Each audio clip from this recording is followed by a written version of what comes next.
No single thing determines the success or failure in achieving a clean, hard edge when painting. Adjustments may be required of the paint, masking material, application, surface, or a combination of these things.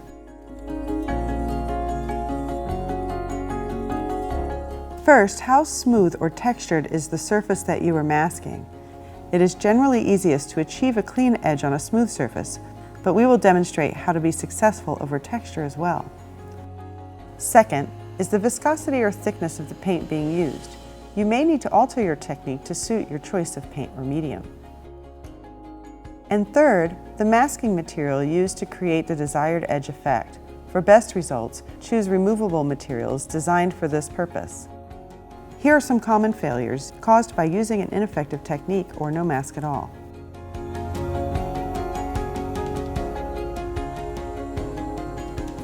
We'll start with the most straightforward and maybe the easiest approach to achieving a clean edge, working on a smooth surface. Painter's tape or masking film work well on this surface. When applying a mask to a painted surface, you should choose a less aggressive adhesive. To prevent bleeding under your mask, burnish the edges of your mask thoroughly.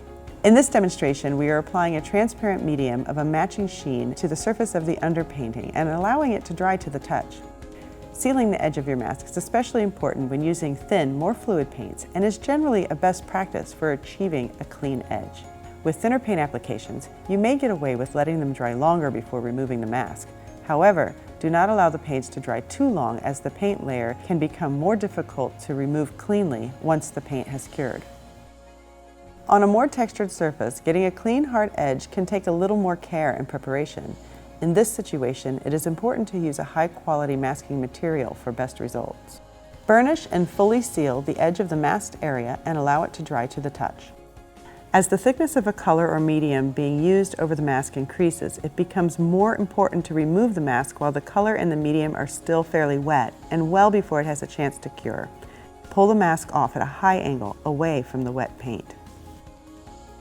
When dealing with a lot of texture, timing and materials become crucial. You need to use a thicker medium to dam the edge of the mask, working it into the grooves of texture to limit movement into or under your masked areas. Wipe off any excess medium with a rag or a brush along the masked edge.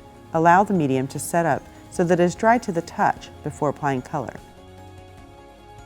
Carefully remove the mask while your color is still wet.